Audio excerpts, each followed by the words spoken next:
Well, you got to. The thing about it is that you got to keep the other note. You got to keep the other open strings quiet when you're playing on a string, Yeah, because I don't have this going yet.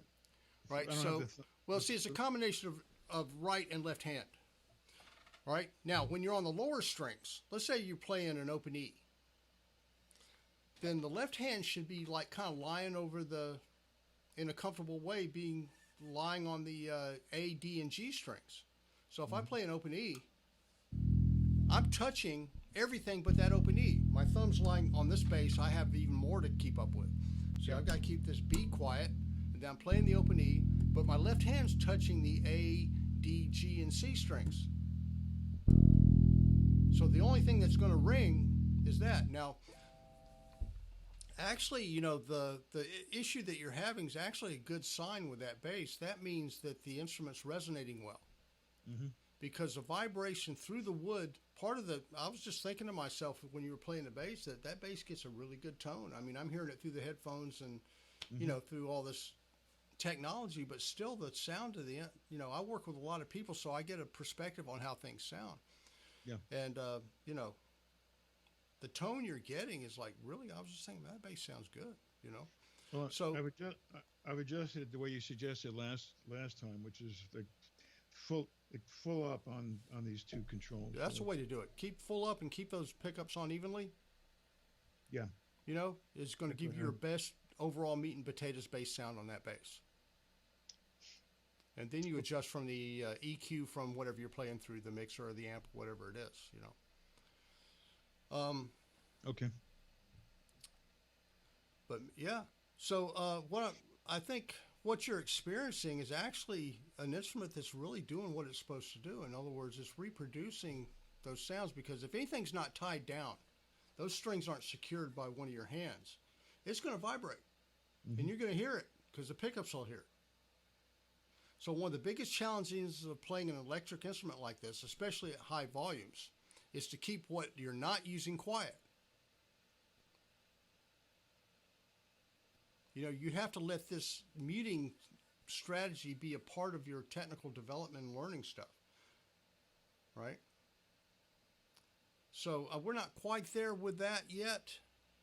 We're still getting some basic mechanics down, but that'll come in. But as you hear stuff happen, let's say you play a note and you hear something else ringing, try to figure, take some time and try to figure out where that ringing is coming from.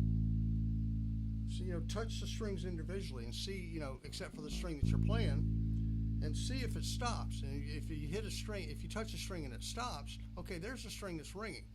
So how can I position my hand and play this note in the way I'm playing it, let's say with the second finger here, to keep all those other notes quiet?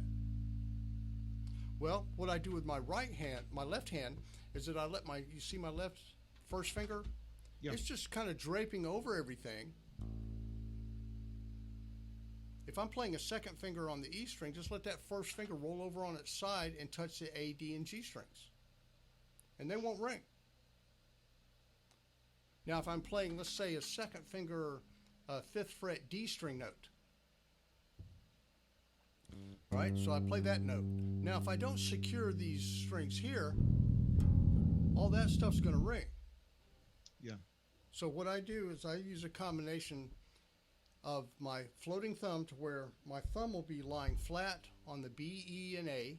I'm playing the D. And my first fingers just kind of laying over, especially the G and the C, but it's also laying over some of the lower ones too.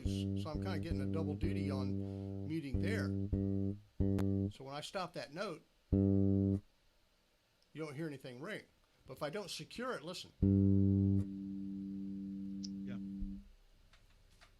That stuff's going to sing out, yeah. But that, control there.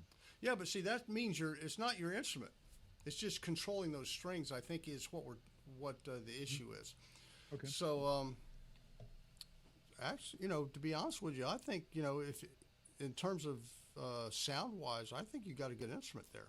Okay. I don't hear any noise. I don't hear any buzz. The tone, when you hit a good solid note, it's clear as a bell. It's got good tone. So sound-wise, I personally don't hear anything that's bugging me.